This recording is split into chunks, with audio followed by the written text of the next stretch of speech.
नमस्कार प्यारे विद्यार्थियों, स्वागत है आप सभी का कैरेटिक्स क्लासेस की ऑनलाइन कोचिंग में। हम पढ़ रहे थे क्लास 10th की मैथमेटिक्स निर्देशांक ज्यामिति हमारा चैप्टर था, जो कि सीबीएसई आरबीएसई बोर्ड दोनों ही क्लासेस के लिए है। यानी कि सीबीएसई में आपका 7.7 एक्सरसाइज है और आरबीएसई में आपकी 9th नंबर एक्सरसाइज है। तो लास्ट वीडियो में, पिछले वीडियो में मैंने जो है आपको डिस्टेंस फॉर्मूले पर बेस्ड इंपॉर्टेंट क्वेश्चंस कराए थे। तो 4 क्वेश्चन हमने कंप्लीट कर लिए थे। आज हम करेंगे क्वेश्चन नंबर 5 और क्वेश्चन नंबर 6, और उसके बाद हम लोग आगे यानी कि डिस्टेंस फॉर्मूले से आगे इसमें क्या आता है, निर्देशांक ज्यामिति क्या हमें पढ़ना पड़ता है, उस पर हम लोग डिस्कस करेंगे। तो पहले देखिए कंप्लीट करते हैं हम लोग क्वेश्चन नंबर 5। और क्वेश्चन नंबर 5 क्या है? यदि एक समबाहु त्रिभुज की भुजा 2a है तो इसके शीर्षों के निर्देशांक ज्ञात करो। इंग्लिश में बोलूँ, find the vertices of A equilateral triangle Dooj side is 2a। दो साइड इज 2a, यानी इक्विलैटरल ट्राइंगल की साइड आपको गिवन है 2a और उसके वर्टिसेस आपको फाइंड करने हैं। तो देखो किस तरीके से करते हैं हम लोग सॉल्यूशन क्वेश्चन नंबर 5। यानी कि हमको क्वेश्चन नंबर 5 का सॉल्यूशन चाहिए। देखिए, एक ट्राइंगल आपको बनाना है और ट्राइंगल कैसा है आपका? इक्विलैटरल ट्राइंगल है। इक्विलैटरल ट्राइंगल का मतलब आप समझते हो कि ऑल साइड्स आर इक्वल, और इंटर एंगल जो है वो कितना रहता है इसका? 60 डिग्री रहता है। तो देखिए इस वाले केस में ये आपका ओरिजिन पॉइंट कंसिडर कर लिया, बिल्कुल सर। ये हमारी वाई एक्सिस हो गई और ये एक्स एक्सिस हो गई। ओके, तो किस तरीके से हम लोग ये क्वेश्चन सॉल्व करते हैं? देखिए, इक्विलैटरल ट्राइंगल की साइड आपको गिवन है कितना? 2a। तो हमने क्या किया, एक इक्विलैटरल ट्राइंगल कंसिडर किया, और किस तरीके से करना है ध्यान रखना कि उसका एक जो आपका वर्टिसेस है वो कहाँ पर आएगा? ओरिजिन पॉइंट पर आएगा। इस तरीके से हमको इक्विलैटरल ट्राइंगल इस केस में कंसिडर करना पड़ेगा। तो ये हमारे पास में, इसको मैंने कंसिडर कर लिया O, इसको नाम दिया A और इस पॉइंट का नाम दे दिया B। आपको O, A और B तीनों जो आपके वर्टिसेस हैं इनका आपको कोऑर्डिनेट फाइंड करने हैं, इनके निर्देशांक आपको ज्ञात कर रहे हैं। और आपको दिया हुआ है कि इक्विलैटरल ट्राइंगल जो है उसकी साइड कितनी है? 2a है, यानी कि O से A का डिस्टेंस 2a, O से B का डिस्टेंस जो है ये भी कितना है? 2a, क्योंकि आप जानते हो इक्विलैटरल ट्राइंगल की ऑल साइड्स क्या होती है? इक्वल होती है। तो ये भी क्या होगा आपका? सर 2a होगा। ओके, चलिए स्टार्ट करते हैं हम लोग। अगर इस कोऑर्डिनेट की बात करूं मैं O की, बिंदु O के निर्देशांकों की अगर मैं बात करूं, बिंदु O के निर्देशांक यानी कि पॉइंट O के निर्देशांक अगर मैं निकालना चाहूँगा तो इसके तो आपको मालूम है कि ओरिजिन पॉइंट या मूल बिंदु के निर्देशांक क्या लिखे जाते हैं? सर 0,0, यानी कि इसके अंदर आपका x कोऑर्डिनेट भी 0 और y कोऑर्डिनेट भी 0। ठीक है सर। बात करें हम लोग बिंदु A के निर्देशांक की, बिंदु A के अगर आपको कोऑर्डिनेट लिखने हैं तो बिंदु A के या पॉइंट A के कोऑर्डिनेट आप किस तरीके से लिखोगे? देखिए, बिंदु A के कोऑर्डिनेट x, y करके लिखते हैं, बिल्कुल सर। तो क्या x की वैल्यू होगी, क्या y की वैल्यू होगी, ये आपको बताना है। ठीक है, तो पॉइंट A देखिए आप, ये गया। ठीक है सर, इस पॉइंट के कोऑर्डिनेट फाइंड करने हैं। फर्स्ट लेक्चर में मैंने आपको क्या बताया था कि किसी भी पॉइंट के अगर हमको x और y कोऑर्डिनेट फाइंड करना है तो कैसे निकालते हैं? x कोऑर्डिनेट कैसे निकाला जाता है कि उसकी, उस पॉइंट की, जिस पॉइंट के आपको कोऑर्डिनेट चाहिए उसकी y एक्सिस से परपेंडिकुलर डिस्टेंस आप लोग नोट कर लीजिए। तो ये हमारा y एक्सिस है, ये हमारा पॉइंट है। तो A पॉइंट की y एक्सिस से परपेंडिकुलर डिस्टेंस अगर मैं मेजर करूंगा तो क्या आएगा? सर ये आएगी OA, और इसका डिस्टेंस कितना गिवन है आपको? 2a। तो इसका x कोऑर्डिनेट कितना आएगा? सर 2a आएगा। ओके, अच्छा y कोऑर्डिनेट कैसे निकालते हैं? तो y कोऑर्डिनेट के लिए मैंने आपको बताया था कि x एक्सिस से परपेंडिकुलर डिस्टेंस, अगर आपको y कोऑर्डिनेट चाहिए किसी पॉइंट का तो उस पॉइंट की x एक्सिस से परपेंडिकुलर डिस्टेंस देखिए। तो इस पॉइंट की अगर मैं x एक्सिस से परपेंडिकुलर डिस्टेंस देखूंगा तो क्या होगी? क्योंकि सर ये पॉइंट जो है वो x एक्स पर ही है, तो अगर ये पॉइंट उसी लाइन पर होगा तो उसके डिस्टेंस कितनी रहेगी? सर 0 रहेगी। और वैसे भी मैंने आपको बता रखा है कि x एक्सिस पर अगर कोई पॉइंट है तो उसका y कोऑर्डिनेट कितना होता है? 0 होता है। क्लियर है आपको? इस तरीके से हमको 2 पॉइंट के आपको वर्टिसेस तो मिल गए। अब हम लोग फाइंड करते हैं थर्ड पॉइंट, कौन है? B के निर्देशांक। पॉइंट B के कोऑर्डिनेट्स यानी कि B के निर्देशांक, बिंदु B के निर्देशांक। चलिए इसको निकालते हैं हम लोग, सॉल्व करते हैं। तो इसके कैसे करेंगे हम लोग? तो इसको आप ध्यान से देखिए कि इसके भी अगर मुझे x और y कोऑर्डिनेट निकालने हैं, x, y, x की वैल्यू और y की वैल्यू निकालनी है तो क्या करेंगे सर? कि इसकी इस पॉइंट की अगर मैं वाई एक्सिस से परपेंडिकुलर डिस्टेंस देख लूँगा तो मेरे पास में एक्स कोऑर्डिनेट हो जाएगा, और इस पॉइंट की अगर मैं एक्स एक्सिस से परपेंडिकुलर डिस्टेंस देख लूँगा तो एक्स एक्सिस अगर हम लोग देखेंगे तो वाई कोऑर्डिनेट हो जाएगा। क्लियर? Okay sir. तो आप यहाँ से अगर मैंने सामने इस तरीके से परपेंडिकुलर ड्रॉ कर दिया एक्स एक्स पर, यानी कि सामने वाली भुजा पर मैंने यहाँ से क्या डाल दिया, लंब डाल दिया, परपेंडिकुलर ड्रॉ कर दिया इस तरीके से, तो ये क्या करेगा, ये लाइन जो है इस पॉइंट का मैं नाम दे दिया बी डी। तो बी डी जो लाइन है ये ओ ए को, बी डी जो लाइन है ये ओ ए को क्या करेगा, इक्वल पार्ट्स में डिवाइड करेगा, यानी कि 2a का हाफ ये हो जाएगा और हाफ ये हो जाएगा। तो कितना होगा ए ए, तो ओ डी कितना हो गया ए, और डी ए भी कितना हो गया ए हो गया। ठीक है, ओके सर। तो यहाँ से अगर मैं देखूँ कि बाई एक्सिस से इस पॉइंट का परपेंडिकुलर डिस्टेंस ये था, बिल्कुल सर, और इसी को हम लोग क्या बोलेंगे, उसका एक्स कोऑर्डिनेट बोलेंगे। तो ये जो है वो किसके इक्वल आना चाहिए, देखिए किसके इक्वल आएगा, ए के इक्वल आएगा सर। तो एक्स की वैल्यू क्या आ गई, ए आ गई। तो बी पॉइंट के निर्देशांक अगर हमें चाहिए तो एक्स निर्देशांक इसका कितना आ गया है, ए आ गया। अच्छा, वाई वाला और निकालना है आपको, ठीक है सर निकालते हैं। वो कैसे निकालेंगे, एक्स अक्ष से परपेंडिकुलर डिस्टेंस, यानी कि ये आपको निकालना पड़ेगा। और ये कैसे निकलेगा, तो इसके लिए आपको एक अलग से ट्रायंगल बनाना पड़ेगा। ये जो ट्रायंगल आपको दिख रहा है डायग्राम के अंदर, ओ डी बी दिख रहा होगा आपको, देखिए ओ, ये डी हो गया, ये बी हो गया, जहाँ पे ये वाला एंगल हमारे पास 90 डिग्री है, यानी कि 90 डिग्री एंगल हो गया। ये हमारे पास वाई कोऑर्डिनेट हो गया। अच्छा, ये ए है और ये कितना है, 2a है। ठीक, ओके सर। तो यहाँ से अगर अपने को स्टूडेंट्स ये निकालना है वाई निर्देशांक निकालना है, कैसे निकालोगे, तो आपको क्या नजर आ रहा है कि ये तो सर आपका राइट एंगल ट्रायंगल बन गया। क्या बन गया, ये राइट एंगल ट्रायंगल बन गया है। और राइट एंगल ट्रायंगल में यानी कि समकोण त्रिभुज बन गया है, और समकोण त्रिभुज में क्या लग जाती है, पाइथागोरस थ्योरम, यानी कि पाइथागोरस प्रमेय लग जाती है। तो पाइथागोरस प्रमेय से अगर मैं इसको सॉल्व करूंगा तो क्या लिखूंगा, देखिए कि सर हाइपोटेनियस का square equal to perpendicular square plus base square, या मैं कहूँ हिंदी मीडियम के लिए कर्ण स्क्वायर बराबर लंब स्क्वायर प्लस आधार का स्क्वायर। ठीक है, ओके सर। तो हाइपोटेनियस की बात करूं या कर्ण की अगर मैं बात करूं तो वो कितना है, 90 डिग्री के फ्रंट में कितना है, 2a। तो यहाँ में देखिए हाइपोटेनियस यानी कि कर्ण कितना रख रहा हूँ, 2a रख दिया। ठीक है सर, इसका whole square equal to perpendicular, perpendicular कौन है अपने पास में, ये आपको वाई मैंने मान लिया तो वाई स्क्वायर हो जाएगा। परपेंडिकुलर यानी कि लंब हो गया, प्लस बेस स्क्वायर यानी कि आधार स्क्वायर, वो कौन करेगा, ए स्क्वायर, ए का काम यानी ए करेगा किसका काम, आधार का या फिर बेस का। तो यहाँ से अपने को वाई निकालना है, सॉल्व कर लीजिए। 2a का स्क्वायर करूँगा तो कितना हो जाएगा, 4a स्क्वायर आएगा। ये हो जाएगा वाई स्क्वायर प्लस का हो जाएगा ए स्क्वायर। थोड़ा और सॉल्व करोगे इसको तो क्या आएगा कि 4a स्क्वायर के पास में आप ए स्क्वायर को ले जाइए, इधर प्लस का उधर जाके माइनस का हो जाएगा। तो देखिए थोड़ा ध्यान से कि 4a स्क्वायर है, बिल्कुल है सर। इसके पास अगर a स्क्वायर को उठा के लाऊंगा तो a स्क्वायर इधर कैसा हो जाएगा, माइनस का हो जाएगा, उधर कौन बचेगा, y स्क्वायर। 4a स्क्वायर में से 1a स्क्वायर माइनस करूंगा तो कितना आएगा, 3a स्क्वायर आएगा। तो ये इधर हो गया मेरे पास y स्क्वायर। दोनों तरफ अगर मैं स्क्वायर रूट ले लूँगा,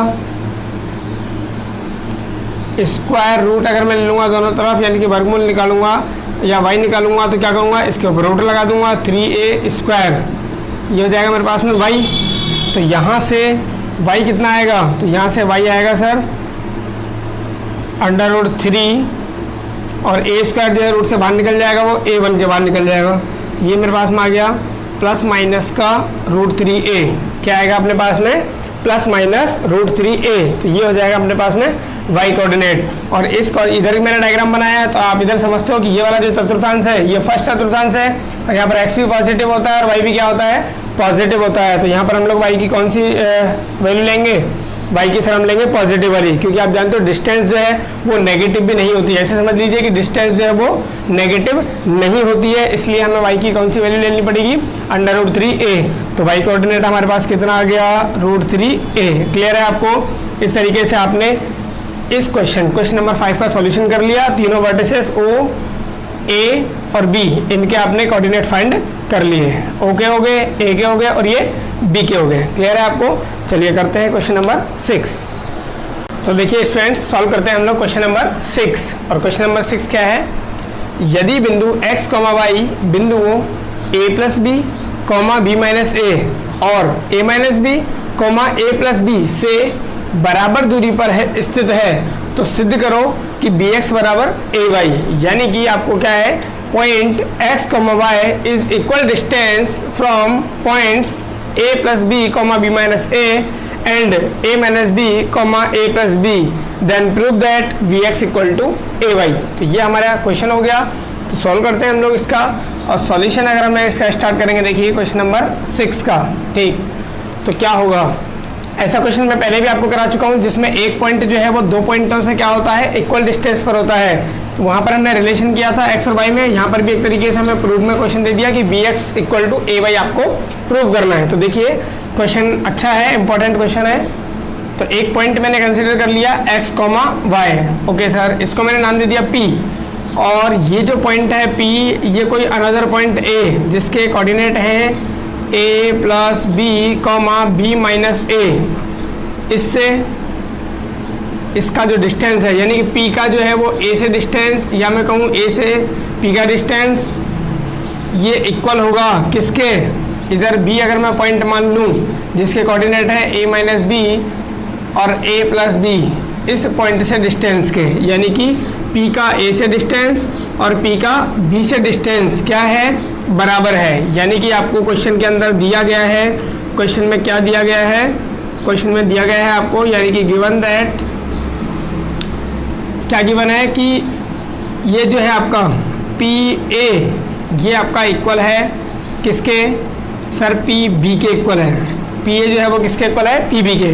तो यही आपको करना है कि PA का वैल्यू निकालिए, PB का वैल्यू निकालिए, और दोनों को क्या रख दीजिए आप, इक्वल रख दीजिए। ठीक है, तो पहले हम लोग PA निकाल लेते हैं, PB निकाल लेते हैं, और यहाँ पर बराबर रख देंगे तो हमारा जो है रिलेशन आ जाएगा। तो देखिए किस तरीके से हम लोग सॉल्व करते हैं इसको।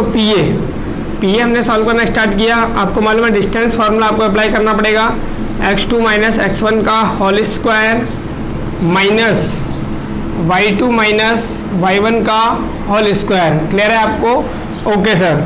तो PA equal to under root में हमको फाइंड करना है PA। तो देखिए क्या करते हैं कि PA हमको फाइंड करना है, तो x2 का काम कौन करेगा मेरे पास में, कि ये कर लीजिए आपके पास x2, या इसको कर लीजिए आप x1, या ये मान लो x2 और ये क्या हो जाएगा आपका x1। तो मैं कर देता हूँ, देखिए x जो है उसको मैंने क्या मान लिया x2, और इसको मैंने क्या मान लिया है x1। तो x माइनस ये हो जाएगा a प्लस बी इसका होल स्क्वायर, यानी कि x2 जो है हमने किसको कंसिडर कर लिया है, x को सर।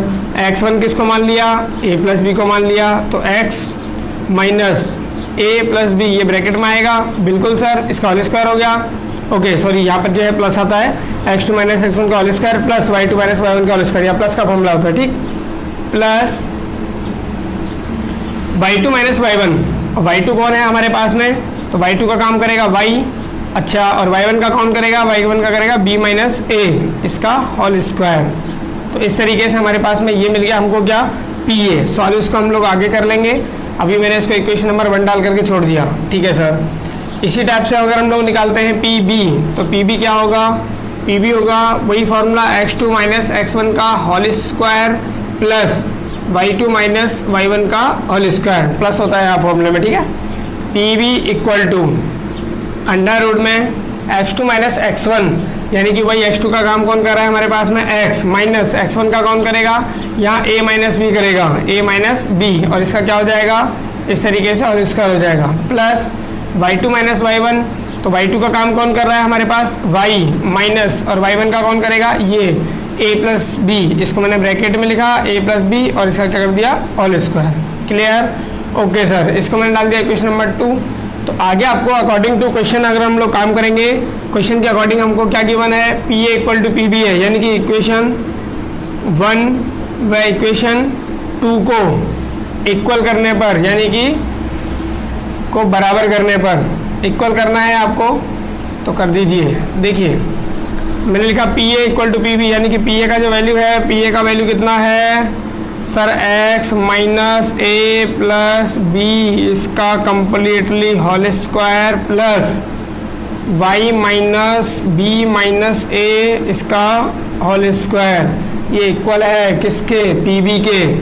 और वो क्या है, x minus a minus B इसका complete whole square plus y minus a plus B इसका होल स्क्वायर। ओके ठीक है सर, दोनों तरफ वर्ग कर दोगे, दोनों तरफ वर्ग करने पर यानी कि स्क्वायर बोथ साइड, दोनों तरफ वर्ग करने पर यानी कि क्या लिखोगे, स्क्वायरिंग बोथ साइड्स, दोनों तरफ हमने स्क्वायर कर लिया तो इनका दोनों का रूट हट जाएगा और यहाँ क्या बचेगा, x minus A plus B इसका होल स्क्वायर रहेगा, प्लस इधर रहेगा y माइनस बी माइनस ए का होल स्क्वायर। ठीक है, इधर से भी रूट हट जाएगा, x minus A minus B इसका completely whole square plus y minus A plus B इसका कंप्लीटली होल स्क्वायर। ये हो गया अपने पास में।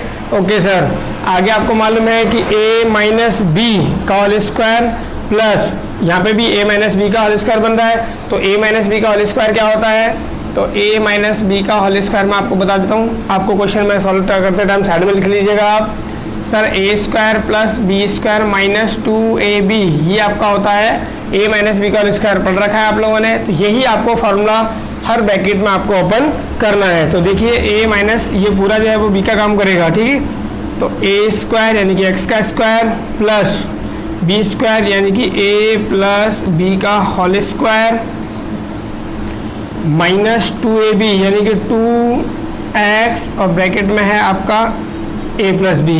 ओके सर, प्लस की अगर बात करूँ यहाँ पे तो ये ओपन भी हो जाएगा इसी फॉर्मूले से, यानी कि a माइनस बी का होल स्क्वायर से यहाँ पर a का काम करेगा y और b का काम करेगा कंप्लीटली b माइनस a, तो a square plus b square यानी कि b माइनस a का होल स्क्वायर माइनस 2ab। ठीक है, ओके सर, आगे इक्वल लगा हुआ है x minus a minus B का होल स्क्वायर यानी कि वही x square plus a minus B का होल स्क्वायर, यहाँ पर माइनस है, ठीक है, a माइनस बी का whole square minus 2ab। Okay sir, plus plus ये है आपका a माइनस बी का होल स्क्वायर, फिर से वही a स्क्वायर, यहाँ पर आ जाएगा आपके पास में क्या, प्लस का b स्क्वायर यानी कि a प्लस बी का होल स्क्वायर, अच्छा, और माइनस का आ जाएगा 2ab। क्लियर है आपको ये, तो ये हमने इस पूरे कंप्लीटली जो टर्म है आपकी इसको अपने ओपन कर लिया, और किससे किया है, a माइनस बी के होल स्क्वायर से, जो क्या होता है a square plus B square minus 2ab। Clear हो गया आपको यहाँ तक। ओके सर, तो देखिए मैं थोड़ा सा जो है साइड से यहाँ से हटा देता हूँ, क्वेश्चन नंबर 5 हमने कर लिया था, इसको हटा देता हूँ, और क्वेश्चन नंबर 6 को भी मैं हटा ही रहा हूँ। देखिए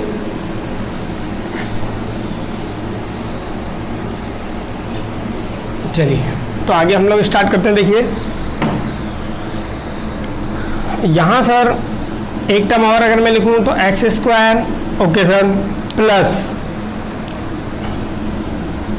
यहाँ a प्लस बी का होल स्क्वायर आपको ओपन करना पड़ेगा, यार आपको a प्लस बी का होल स्क्वायर ओपन करना पड़ेगा। और अगर आप नहीं करना चाहते हो तो देखिए एक बात कि यहाँ पे है सर a प्लस बी का होल स्क्वायर और इक्वल टू में उधर की साइड है आपका a प्लस बी का होल स्क्वायर। दिख रहा है आपको कि इधर भी a प्लस बी का होल स्क्वायर है और इधर भी a प्लस बी का होल स्क्वायर है, और इक्वल टू में अगर दो सेम टर्म है, सेम साइन में अगर टर्म्स होती है तो वो कैंसिल हो जाती है, यानी कि a प्लस बी का होल स्क्वायर से इधर का मैं a प्लस बी का होल स्क्वायर कैंसिल कर सकता हूँ। ठीक है, आगे हम लोग ओपन करते हैं। देखिए ये आपका कैंसिल हो गया, माइनस, तो यहाँ पर प्लस नहीं रहेगा, माइनस 2x को हमें a से मल्टीप्लाई करना है, तो माइनस का 2ax और माइनस को यहाँ मल्टीप्लाई किया तो माइनस 2bx, ये हो गया। Okay sir, plus Y square, plus क्या हो गया, वाई स्क्वायर हो गया। अच्छा देखिए यहाँ पे प्लस b माइनस a का होल स्क्वायर है, तो इसको भी खोलूंगा वही a माइनस बी का होल स्क्वायर से, तो क्या होगा a स्क्वायर यानी कि b का स्क्वायर प्लस सेकंड वाले टर्म का स्क्वायर माइनस 2ab। ठीक है सर, माइनस का इसको अंदर इनसाइड मल्टीप्लाई करूंगा तो 2by माइनस माइनस हो जाएगा प्लस 2ay इक्वल टू में इधर हमारे पास में क्या है, एक्स स्क्वायर है। ठीक है सर, इसको ओपन करना पड़ेगा, तो इसको ओपन करूंगा a square plus B square minus 2ab। Okay, minus का 2x a माइनस बी को मल्टीप्लाई करो तो माइनस 2xa और प्लस का 2bx, यानी कि इसको मैं लिख सकता था 2 2ax, ठीक है। ओके, प्लस का यहाँ पर क्या है, वाई स्क्वायर है, ठीक है सर, ये कैंसिल हो चुका था। आगे खोलूँगा इसको तो 2ay माइनस 2by। अब यहाँ से जो कैंसिल आउट हो रखा है आपका, उसका कंप्लीट कैंसिल कर दीजिए। देखिए एक्स स्क्वायर, इधर एक्स स्क्वायर, और इधर जो है आपका देखिए आगे माइनस का 2ax, और इधर भी क्या है माइनस का 2ax, तो माइनस के 2ax से माइनस का 2ax कैंसिल हो गया। माइनस का 2bx इधर भी है क्या, तो इधर प्लस का 2bx है, कैंसिल नहीं होगा। वाई स्क्वायर, इधर वाई स्क्वायर है, तो और इधर भी क्या है अपने पास में वाई स्क्वायर है, कैंसिल हो गया सर। प्लस का बी स्क्वायर है, तो इधर भी आपका प्लस का बी स्क्वायर है, ठीक, ओके सर। ए स्क्वायर है प्लस का, बिल्कुल, इधर भी आपका प्लस का ए स्क्वायर है। आगे क्या है माइनस का 2ba, इधर भी है क्या, तो देखिए माइनस का 2ab और 2ba बात तो एक ही है, तो ये आपका ये कैंसिल हो गया, ओके सर। ये है माइनस का 2by, इधर भी है क्या, तो माइनस का 2by ये भी है रहा, तो इधर कैंसिल आउट हो गया। ये आपका 2ay, इधर भी है क्या, तो इधर भी है, लेकिन कैसा है माइनस का है, उधर कैसा है प्लस का, तो ये कैंसिल नहीं होंगे। आप लिख लीजिए आपका क्या बचा हुआ है, ये बचा इधर आपका लेफ्ट हैंड साइड माइनस का 2bx, ओके। और यहाँ पर क्या बचा हुआ है आपका प्लस का 2ay, प्लस का 2ay बचा हुआ है, इक्वल इधर है आपका प्लस का 2bx और माइनस का 2ay बचा हुआ है, ओके सर। तो x वाले टर्म्स को एक साइड ले जाओ, y वाले टर्म को एक तरफ ले जाओ, तो माइनस का 2bx इधर ही है, इसके पास अगर इसको लेकर के आऊँगा तो ये भी कैसा हो जाएगा माइनस का 2bx, क्योंकि इधर प्लस का इधर के माइनस का, उधर ऑलरेडी माइनस का 2ay है, उसके पास इसको लेके जाऊँगा तो ये हो जाएगा माइनस का 2ay। सॉल्व करूँगा इसको तो ये क्या आएगा, ये आएगा सर माइनस का 4bx इक्वल टू माइनस का 4ay। यहाँ से माइनस आपका 4 से 4 कैंसिल हो गया, इधर बचेगा आपका bx इक्वल टू ay। ये आपका प्रूव हो गया कि क्वेश्चन नंबर 6 में आपको क्या प्रूव करना था, bx इक्वल टू ay। तो इस तरीके से आपका क्वेश्चन नंबर 6 भी कंप्लीट और क्वेश्चन नंबर 5 भी कंप्लीटली